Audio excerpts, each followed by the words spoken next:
Hello friends, बहुत बहुत स्वागत है आप सभी का एक बार फिर से सरकारी हिट में। तो इस वीडियो में जो है हम लोग एक इंपॉर्टेंट डिस्कशन करने वाले हैं जो कि इंडियन आर्मी के नर्सिंग असिस्टेंट रिक्रूटमेंट 2022 से रिलेटेड होने वाला है।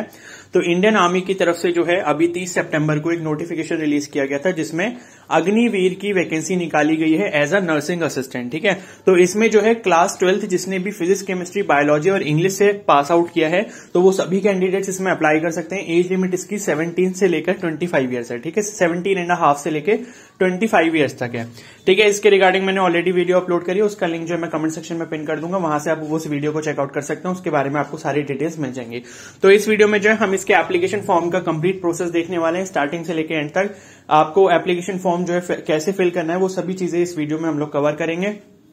और आप सभी से रिक्वेस्ट है कि चैनल को जरूर सब्सक्राइब कर लें और बेल आइकन को प्रेस कर लें ताकि इसके रिगार्डिंग फ्यूचर में जो भी अपडेट्स आएंगे उसके बारे में मैं आपको इन्फॉर्मेशन प्रोवाइड करता रहूंगा। साथ ही इसका जो एंट्रेंस एग्जाम कंडक्ट होगा उसकी प्रिपरेशन कैसे करनी है, किन बुक से आपको पढ़ना चाहिए, क्या सिलेबस रहेगा, और साथ ही इसका जो भी शेड्यूल है अलग अलग रीजन्स के लिए कि किस रीजन में कब रैली होने वाली है उस पर भी मैं जल्दी ही वीडियोस अपलोड कर दूंगा। ठीक है, तो चैनल को सब्सक्राइब करना ना भूलें और बेल आइकन को प्रेस भी कर लें। ठीक है, तो अब देख लेते हैं आपको कैसे करना है। मैंने जो है सभी के स्क्रीनशॉट्स ले रखे हैं सभी पेजेस के, तो मैं जो हूं रनिंग प्रोसेस आपको नहीं बता रहा हूं बल्कि मैं एक स्क्रीनशॉट्स के थ्रू जो है आपको सारा प्रोसेस कंप्लीट कर दूंगा। ठीक है, तो आपको क्लियरली समझ आ जाएगा क्योंकि उसमें टाइम जो है वो ज्यादा लगता है, तो मैं नहीं चाहता कि आपका ज्यादा टाइम वेस्ट हो। तो एप्लीकेशन फॉर्म फिल करने के जो पूरा प्रोसेस है वो उस वीडियो में मैं आपको करके दिखा दूंगा। ठीक है, तो कैसे करना है, सबसे पहले आपको जो है joinindianarmy.nic.in ये ऑफिशियल वेबसाइट है इसकी, इस पर आपको जाना है। ठीक है, आप गूगल में सर्च कर सकते हैं ज्वाइन इंडियन आर्मी, तो पहला वाला जो लिंक आएगा उस पर क्लिक करना है। लिंक पर जैसे ही आप क्लिक करोगे वहां पर आपको एक कैप्चा कोड फिल करना होगा। कैप्चा कोड जो है वो फिल करके आप वेबसाइट पर एंटर हो जाओगे। ठीक है, वेबसाइट पर एंटर होने के बाद आपको कुछ इस तरीके का इंटरफेस दिखेगा जैसा आपको स्क्रीन पर अभी दिख रहा है। तो यहां पर जो है JCOR एनरोलमेंट के आगे इसी वाली लाइन में आप देख सकते हो लास्ट में जहां पर एरो बना हुआ है JCOR अप्लाई ऑनलाइन, इस ऑप्शन पर आपको क्लिक करना होगा। ठीक है, जैसे ही आप इस ऑप्शन पर क्लिक करते हो उसके बाद कुछ इस तरीके का इंटरफेस आपके सामने ओपन होकर आ जाएगा। तो जो नए कैंडिडेट्स हैं उनको न्यू रजिस्ट्रेशन करना होगा और बाकी जिसने रजिस्ट्रेशन कर रखा है वो यहां से राइट साइड में जो ऑलरेडी रजिस्टर्ड वाला सेक्शन है यहां से लॉग इन करके अपना एप्लीकेशन फॉर्म कंप्लीट कर सकता है। ठीक है, तो मैं ये सोच रहा हूं कि आप एकदम फ्रेश कैंडिडेट हैं तो आप बिगनिंग से स्टार्ट कर रहे हैं, तो रजिस्ट्रेशन पे जो आपको क्लिक करना होगा, यहां पर जो रजिस्ट्रेशन लिख कर आ रहा है उसके बाद आपको ये कुछ इंस्ट्रक्शंस दिखाएगा, पेज पर कुछ इंस्ट्रक्शंस लिखाएंगे, आप उनको पढ़ सकते हो। उनको रीड करने के बाद यहाँ पर कंटिन्यू का ऑप्शन है, कंटिन्यू पर क्लिक करेंगे। कंटिन्यू पर क्लिक करने के बाद आपको अपनी पर्सनल डिटेल्स को यहाँ पर एंटर करना होगा। ठीक है, सबसे पहले आपको अपनी स्टेट या यूनियन टेरिटरी जहां का आपका डोमिसाइल है वो आपको फिल यहाँ पर करनी होगी। ठीक है, उसके बाद आई हैव, तो यहां पर आपके पास दो ऑप्शन है, मतलब तीन ऑप्शन है। एक ये है आधार नंबर आपके पास है अगर, तो आप पहले वाले पे टिक लगाएंगे। UIDI एनरोलमेंट नंबर है तो दूसरे वाले पे लगाएंगे, और नहीं है तो तीसरे वाले पे लगाएंगे, और नहीं होगा तो शायद आप अप्लाई नहीं कर पाओगे। ठीक है, तो UIDI एनरोलमेंट नंबर उनके लिए जिन्होंने अभी आधार कार्ड बनाने के लिए दिया हुआ है, तो उनको एक एनरोलमेंट नंबर दिया जाता है, तो वो यहां पर आप एंटर करके अपना रजिस्ट्रेशन कर सकते हो। जिनके पास आधार नंबर है वो पहले वाले पर टिक लगा देंगे। ठीक है, उसके बाद आपको इसके नीचे जो बॉक्स दिया गया है इसमें अपना आधार नंबर या फिर UIDI एनरोलमेंट नंबर फिल कर देना होगा। ठीक है, उसके बाद कैंडिडेट नेम है, तो नेक्स्ट बॉक्स में जो कैंडिडेट नेम आपको फिल करना है और इसमें आपको मिस्टर नहीं लगाना होगा, सिर्फ आपको फर्स्ट नेम और लास्ट नेम लगाना होगा। ठीक है, और ये एप्लीकेशन फॉर्म जो है सिर्फ मेल कैंडिडेट्स के लिए ही है, तो ये चीज आप अच्छे से समझ लें। ठीक है, तो फर्स्ट नेम और लास्ट नेम, और अगर आप मिडिल नेम यूज कर सकते हैं तो वो भी आप यहाँ पर लगा सकते हैं। कैपिटल लेटर्स में आप अपना नाम यहाँ पर एंटर कर देंगे। उसके बाद अपना फादर का नेम जो है वो उसी तरीके से एंटर कर देंगे, मिस्टर नहीं लगेगा। मदर्स नेम जो है आप इसी तरीके से एंटर कर देंगे और उसमें भी मिसेस नहीं लगाना आपको स्टार्टिंग में। ये फिल करने के बाद जो है आपको अपनी डेट ऑफ बर्थ जो है वो यहां पर डाल देनी है। ठीक है, डेट ऑफ बर्थ डालने के बाद ईमेल एड्रेस आप अपना एंटर करोगे और मोबाइल नंबर एंटर करोगे। ठीक है, मोबाइल नंबर आप एकदम करेक्ट एंटर करना है, उस पर एक OTP आएगा। बाकी ईमेल एड्रेस भी आपका एकदम करेक्ट होना चाहिए क्योंकि सारी ऑफिशियल इन्फॉर्मेशन जो आपको ईमेल एड्रेस के माध्यम से ही दी जाएंगी। उसके बाद यहाँ पर एक चेकबॉक्स होगा जिसमें आप अपना कंसेंट दोगे अपने आधार नंबर के बारे में, तो उस पर जो आपको टिक लगाना है, और नीचे यहाँ पर एक कैप्चा कोड फिल करने को आएगा। ग्रीन कलर का एक कैप्चा कोड है, उसके नीचे बॉक्स बना है, उस बॉक्स में जो आपको कैप्चा कोड फिल कर देना है। और फिर राइट साइड में आप नीचे की तरफ देख सकते हो सबमिट का ऑप्शन आएगा, सबमिट के ऑप्शन पर आपको क्लिक कर देना है। उसके बाद जो है OTP वेरिफिकेशन होगा आपका, तो आपने जो मोबाइल नंबर डाला उस पर एक OTP आएगा। OTP का जो है एक बॉक्स होगा यहाँ पर एंटर OTP, तो उस बॉक्स में जो है अपना OTP डाल देंगे, साथ ही एक कैप्चा कोड होगा लिखा हुआ, तो उस कैप्चा कोड को फिल कर देंगे नीचे वाले बॉक्स में और उसके बाद जो है सबमिट कर देंगे। ठीक है, उसको सबमिट करने के बाद आपको अपनी पर्सनल डिटेल्स और कॉन्टेक्ट डिटेल्स यहाँ पर एंटर करनी है। पर्सनल डिटेल्स में आपका नाम आपने ऑलरेडी फिल कर लिया, फादर का नेम भी फिल कर लिया, मदर्स का नेम भी फिल कर लिया है, ठीक है। और डेट ऑफ बर्थ भी पहले आप फिल कर सकते हो, पहले फिल कर चुके हो, ठीक है। अब आपको यहाँ पर अपना जेंडर सेलेक्ट करना होगा, मेल और फीमेल दोनों ऑप्शन दिए गए हैं, लेकिन ये वैकेंसी जो नर्सिंग असिस्टेंट की सिर्फ मेल कैंडिडेट्स के लिए, तो यहाँ पर मेल आप सेलेक्ट कर देंगे। मैरिटल स्टेटस में सिंगल, मैरिड, डिवोर्स जो भी हैं आप, तो अब वो आप यहाँ से सिलेक्ट कर लेंगे। मोबाइल नंबर आपने ऑलरेडी एंटर किया, ईमेल एड्रेस भी एंटर कर लिया है, और एनरोलमेंट, आधार नंबर, इसके बारे में भी इन्फॉर्मेशन आपने एंटर कर दिया। दोबारा चाहो तो आप यहां पर डाल सकते हो, ठीक है। उसके बाद इसी पेज में आप नीचे की तरफ जब आओगे तो आपको एजुकेशन डिटेल्स और पासवर्ड रिक्वायरमेंट्स डालनी होंगी, ठीक है। तो एजुकेशन डिटेल्स में आपसे ये हाईएस्ट क्वालिफिकेशन पूछेगा, उसमें आपको सिलेक्ट करना होगा 10, 12 जो भी है। तो ये वैकेंसी 12th पास वालों के लिए, तो आप अपनी जो है मिनिमम आपको 12 से डालनी होगी। अगर आपने ग्रेजुएशन करा है तो ग्रेजुएशन भी यहां पर आप सिलेक्ट कर सकते हो। तो हाईएस्ट जो आपकी क्वालिफिकेशन है वो आपको यहां पर एंटर करनी होगी। अब उस क्वालिफिकेशन में आप अपीयर हो रहे हो, यानी कि अभी आपका फाइनल ईयर चल रहा है, सेकंड ईयर चल रहा है, फर्स्ट ईयर चल रहा है, तो आप अपीयरिंग करोगे और आपने वो क्वालिफिकेशन जो कंप्लीट कर लिया तो आप पास पर क्लिक कर दोगे, ठीक है। फिर मैट्रिकुलेशन या 10th बोर्ड के बारे में पूछेगा, तो आपको यहां पर 10th क्लास का अपना बोर्ड सेलेक्ट कर लेना है, जिससे भी आपने क्या हो, सीबीएसई बोर्ड, यूपी बोर्ड जो भी है आपका, ठीक है। उसके बाद मैट्रिकुलेशन या 10th सर्टिफिकेट नंबर, तो आपका जो 10th का पासिंग सर्टिफिकेट है या मार्कशीट है उसके ऊपर एक नंबर होगा, वो नंबर आपको यहां पर एंटर कर देना होगा। आर यू रिमिस्टरिंग कैंडिडेट, तो इसका मतलब ये है, इसमें सभी नो करेंगे, इसका मतलब ये है कि आप कहीं पर और जॉब कर रहे हो, कहीं पर अपनी ड्यूटीज दे रहे हो डिफेंस के अंदर ही, ठीक है। तो उस केस में यस करना है, अदरवाइज आपको यहां पर नो कर देना है। उसके बाद यूजर नेम जो है वो आपका ईमेल आईडी यहां पर लिखकर आ जाएगा। उसके बाद जो आपको अपना पासवर्ड एंटर करना है, 2 बार एंटर करना होगा। जो आप पासवर्ड यहां पर लॉगिन के लिए बनाओगे, तो पासवर्ड कुछ इस तरीके से बनाना कि उसमें एक कैपिटल लेटर हो, कुछ स्मॉल लेटर हो, कुछ नंबर्स हो और कुछ स्पेशल कैरेक्टर्स हो। उसके बाद यहां पर कैप्चा कोड लिखा हुआ है, वो कैप्चा कोड नीचे बॉक्स में फिल कर देना है। नीचे सेव का ऑप्शन आ रहा है, सेव पर आप क्लिक कर दोगे, ठीक है। इतना करने के बाद कुछ इस तरीके का इंटरफेस आपका ओपन होकर आ जाएगा। आपका जो है रजिस्ट्रेशन हो गया। अब आपको फॉर्म के लिए अप्लाई करना है, तो वो वाली डिटेल्स आपको यहां पर एंटर करनी होगी। तो स्टेट और यूनियन टेरिटरी वो आप यहां से अपने सिलेक्ट कर लोगे, डिस्ट्रिक्ट सिलेक्ट कर लोगे जहां पर आप रहते हो, ठीक है। जहां आपका परमानेंट एड्रेस है, आपकी तहसील आप अपनी सिलेक्ट कर लोगे, ठीक है। उसके बाद जो यहाँ पर आपकी डेट ऑफ बर्थ ऑलरेडी लिखकर आ रही होगी। क्वालिफिकेशन में जो आपने सेलेक्ट करा होगा वो होगा। जेंडर आपने ऑलरेडी सेलेक्ट कर लिया, मैरिटल स्टेटस भी सेलेक्ट कर लिया है, ठीक है।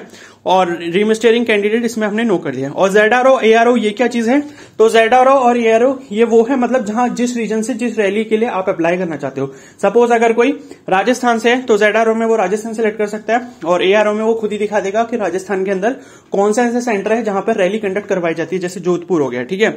उसके बाद आपको हाइट जो है अपनी सेंटीमीटर में यहां पर एंटर कर देनी है, क्लियर है। ये डिटेल्स आप एंटर कर लोगे। इसी पेज में हम नीचे की तरफ जब आएंगे तो यहां पर जो है आपसे पूछा जाएगा कि do you belong to special category, select any one from the above, ठीक है। तो अगर इनमें से आपकी कोई भी कैटेगरी है, ट्राइबल है, लद्दाखी है, गोरखा है, तो आप इनमें से सिलेक्ट कर सकते हो, ठीक है। उसके बाद जो है आपको यहां पर चेक एलिजिबिलिटी पर भी अपना एक बार करके देख लेना है, ठीक है। चेक एलिजिबिलिटी पर क्लिक कर देना और फिर आप एक बार चेक कर सकते हो कि आप एलिजिबल हो या नहीं हो। उसके बाद जो है आपको यहां पर नीचे इसी पेज में काफी सारी वैकेंसीज दिखा देगा।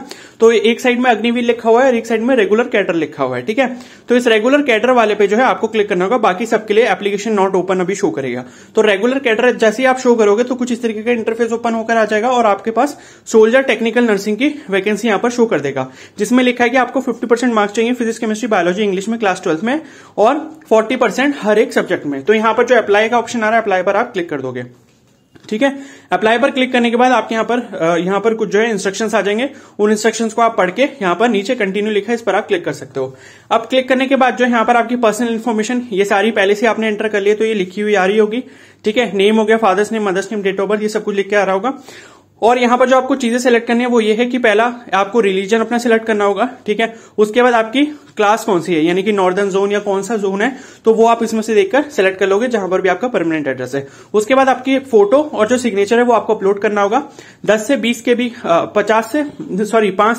केबी के बीच में जो है आपका फोटो और सिग्नेचर होना चाहिए। उसको रिसाइज कैसे करना है उसके बारे में भी यहां पर एक लिंक दिया होगा, तो आप वहां उस लिंक को जाके चेकआउट कर सकते हो, ठीक है। तो 5 से 20 केबी के अंदर जो है आपकी फोटो और आपका सिग्नेचर होना चाहिए। उसके बाद जो है इसी पेज में हम नीचे की तरफ जब आएंगे तो ये जब आप फोटो वगैरह अपलोड कर दोगे तो कुछ इस तरीके का इंटरफेस दिखेगा, और यहां पर राइट साइड में नीचे की तरफ सेव एंड कंटिन्यू का ऑप्शन आएगा, उस पर आपको क्लिक कर देना है। अब क्लिक करने के बाद जो है आपसे कम्युनिकेशन डिटेल्स पूछेंगे, जिसमें आपको परमानेंट एड्रेस और करस्पॉन्डेंट एड्रेस एंटर करना होगा। तो परमानेंट एड्रेस में लेफ्ट साइड में आप डाल दोगे अपना हाउस नंबर, एड्रेस, ठीक है, विलेज जो भी आपका सिटी टाउन और स्टेट या यूनियन टेरिटरी जो भी आप सिलेक्ट करना चाहते हो और उसमें जो आपका डिस्ट्रिक्ट है। और उसी तरीके से अगर आपका परमानेंट एड्रेस जो है वो करेस्पॉन्ड एड्रेस के सेम है तो ऊपर एक चेकबॉक्स आ रहा है, उस पर आप क्लिक कर दोगे तो वैसे ही क्या होगा, आपका परमानेंट वाला जो है करेस्पॉन्डेंट एड्रेस में कॉपी हो जाएगा। इतना करने के बाद ये आपने एड्रेस वगैरह सब सिलेक्ट कर लिया। उसके बाद आपसे ये नीचे पिन कोड वगैरह, पुलिस स्टेशन जो भी है आपका, पोस्ट ऑफिस, ये सब चीजें भी पूछेगा तो वो आप एंटर कर सकते हो। जिसके आगे रेड कलर का स्टार बना हुआ वो चीजें एंटर करना मैंडेटरी है। उसके बाद नीचे एक ऑप्शन आ रहा है सेव एंड कंटिन्यू का, इस पर आप क्लिक कर दोगे। ठीक है, इतना करने के बाद जो है आपसे कुछ डिटेल्स और पूछी जाएंगी यहाँ पर। अगर आपका कोई स्पोर्ट्स कोटा है, अगर आप स्पोर्ट्स कोटा लेना चाहते हैं वहां पर, तो जिस भी स्पोर्ट्स वगैरह में पार्टिसिपेट करा है तो उसके आगे आप स्पोर्ट के आगे यस कर सकते हो। फिर आपसे स्पोर्ट के बारे में डिटेल्स मांगेगा, वो डिटेल्स को आप एंटर कर देना, अदरवाइज इसको नो कर सकते हो। अगर आपके पास एनसीसी का सर्टिफिकेट है, एबीसी कोई भी है, तो आप यस कर सकते हो, अदरवाइज इसको नो कर सकते हो। उसके बाद है do you belong to special category, select any one from the below. तो इनमें से अगर कोई स्पेशल कैटेगरी है तो आप इसमें सेलेक्ट कर सकते हो, अदरवाइज इसको ऐसे ही छोड़ सकते हो। ठीक है, तो ये सारी स्पेशल कैटेगरी लिखे हैं, जैसे लद्दाखी, गोरखा, नेपाली, इस तरीके से। और उसके बाद जो है आपसे ही पूछेगा हाईएस्ट क्वालिफिकेशन और अप्लाइंग फॉर विच कैटेगरी। ठीक है, तो हाईएस्ट क्वालिफिकेशन जो भी होगी आपकी 10th 12th ग्रेजुएशन, तो 12th मिनिमम चाहिए, ग्रेजुएशन है तो ग्रेजुएशन इसमें सेलेक्ट कर सकते हो। और उसके बाद अप्लाइंग फॉर, आपके पास इसके लिए 2 वैकेंसीज हैं, एक सोल्जर टेक्निकल नर्सिंग असिस्टेंट और उसी मतलब कैडर में क्या है, वेटनरी डिपार्टमेंट का। तो जो भी आप सिलेक्ट करना चाहते हो उसमें से आप सिलेक्ट कर सकते हो। उसके बाद यहाँ पर सेव एंड कंटिन्यू पर क्लिक कर दोगे। इतना सब करने के बाद जो है एजुकेशन डिटेल्स आपको एक बार फिर से एंटर करनी है। इसमें पहले आपसे क्वालिफाइंग कोर्स पूछेगा, तो जो भी आपका कोर्स होगा, मतलब ग्रेजुएशन हो गया, 12th हो गया, तो वो आप जो है यहां पर सिलेक्ट कर लोगे। उसके बाद आपका जो भी बोर्ड या यूनिवर्सिटी है वो आप सिलेक्ट कर लोगे, जो आपका पासिंग ईयर है वो आप सिलेक्ट कर लोगे। ठीक है, बेसिकली आपको यहाँ पर 12th की डिटेल्स एंटर करनी है। ठीक है, और उसके बाद अपना 12th का रोल नंबर यहाँ पर एंटर कर दोगे, सर्टिफिकेट नंबर एंटर कर दोगे क्लास 12th का। ठीक है, इतना सब करने के बाद यहाँ पर नीचे ऐड पर क्लिक कर दोगे। ऐड पर जैसे आप क्लिक करोगे, अब आपसे सब्जेक्ट ऐड करने को बोलेगा, तो एक एक सब्जेक्ट जो आप यहाँ पर ऐड करते जाओगे। सब्जेक्ट के नीचे यहाँ पर लिखा हुआ सिलेक्ट करने का ऑप्शन, तो फिजिक्स कर लेना, केमिस्ट्री कर लेना, बायोलॉजी कर लेना, इंग्लिश कर लेना, और जो 5वां सब्जेक्ट होगा आपका। ठीक है, अब यहाँ पर एक चीज यहाँ पर देख लो, ये ब्लू कलर की लाइन लिखी हुई है, please mention all marksheet subjects in below fields. तो अब कुछ बच्चे सोच रहे होंगे कि फिजिक्स, केमिस्ट्री, बायोलॉजी और इंग्लिश के ही तो नहीं करने, नहीं, तो ऐसा नहीं है। यहाँ पर लिखा हुआ please mention all marksheet subjects in the below field, यानी कि आपकी जो क्लास 12th की मार्कशीट है उसमें जितने भी सब्जेक्ट लिखे हुए हैं वो आपको यहाँ से एक एक करके सिलेक्ट करते जाने हैं, और एक एक करके सिलेक्ट करने के बाद उनके मार्क्स एंटर करने होंगे। ठीक है, अगर लिस्ट में आपको ऐसा कोई सब्जेक्ट नहीं मिलता है तो वहां पर एक अदर्स का ऑप्शन भी आ रहा होगा, उस अदर्स के ऑप्शन पर क्लिक करके वो वाला सब्जेक्ट आप अलग से ऐड कर सकते हो। तो सब्जेक्ट ऐड करने के बाद जो है कुछ इस तरीके से इंटरफेस आपको दिखेगा, जैसे बायोलॉजी हो गया, केमिस्ट्री हो गया, इंग्लिश हो गया, फिजिक्स हो गया। और उसके बाद अगर 5वां सब्जेक्ट आपको लिस्ट में नहीं दिखाई देता तो आप अदर्स वाला सेलेक्ट करके जो है सब्जेक्ट का नाम लिख सकते हो। ठीक है, और उनके आके मार्क्स ऑब्टेन, जो जितने मार्क्स आपको मिले हैं वो लिख सकते हो। आउट ऑफ मार्क्स आपके जो भी हैं 100 में से आपको मिले हैं तो सब में 100 हो जाएगा। ठीक है, और उसके बाद जो है परसेंटेज वो खुद ही जो है आपकी निकाल कर दे देगा। और उसके बाद जितनी रो आप ऐड करना चाहते हो तो यहाँ पर ऐड न्यू रो का ऑप्शन आ रहा है, तो उससे जो है उस पर क्लिक करके आप नई नई रोज जो है ऐड कर सकते हो और अपने जितने भी सब्जेक्ट्स उनको एंटर कर सकते हो। उसके बाद यहाँ पर नीचे की तरफ कंटिन्यू का ऑप्शन आ रहा है, कंटिन्यू पर क्लिक कर दोगे। क्लिक करने के बाद जो है आपकी सारी एप्लीकेशन डिटेल्स यहाँ पर आपके सामने दिख जाएंगी। ठीक है, ये सारी डिटेल्स आपके सामने आ रही होंगी जो आपने करी है। उसके बाद सारी डिटेल्स को चेकआउट करके आप यहाँ पर नीचे सबमिट का ऑप्शन आ रहा है, फाइनल सबमिट पर आप क्लिक कर सकते हो। ठीक है, आपका रोल नंबर जो है वो तब मिलेगा जब सारी एप्लीकेशन जो है वो क्लोज हो जाएंगी, उसके बाद जो आपका रोल नंबर जनरेट हो जाएगा। ठीक है, तो इस तरीके से अपना एप्लीकेशन फॉर्म फाइनली आप सबमिट कर दोगे और इस तरीके से आपका एप्लीकेशन फॉर्म जो कंप्लीट हो जाएगा। और एक बार जो है डैशबोर्ड पर जाके आप हिस्ट्री ऑफ एप्लीकेशन में जाके चेकआउट कर सकते हो कि आपका एप्लीकेशन फॉर्म जो है वो मतलब आपने अप्लाई कर लिया है नहीं कर लिया। ठीक है, और कोई डाउट रह जाता है तो आप मुझे इंस्टाग्राम पे भी मैसेज कर सकते हो, मेरे इंस्टाग्राम का जो लिंक है मैंने कमेंट सेक्शन में पिन किया हुआ है। ठीक है, तो कोई भी इसमें एप्लीकेशन फॉर्म फिल करने में आपको दिक्कत आती है तो आप मुझसे वहां पर जरूर पूछ सकते हो, इन केस अगर मैं कमेंट सेक्शन में आपका रिप्लाई नहीं कर पाता हूं। ठीक है, तो अगर ये वीडियो हेल्पफुल लगी तो प्लीज को जरूर लाइक कर देना, चैनल पर नए तो जरूर सब्सक्राइब कर लो और बेल आइकन को प्रेस कर लो। नर्सिंग असिस्टेंट से रिलेटेड जितने भी अपडेट्स होंगे, जितनी भी इंपॉर्टेंट इन्फॉर्मेशन होगी और इसके एग्जाम से रिलेटेड जो भी इन्फॉर्मेशन होगी, इसके लिए कैसे प्रिपरेशन करनी है उसके बारे में मैं time to time videos upload करता रहूंगा। ठीक है, तो चैनल को सब्सक्राइब करना ना भूलें, बेल आइकन को प्रेस करना भी ना भूलें। ओके, तो वीडियो को लाइक जरूर कर दें। Okay, so thank you and have a nice day.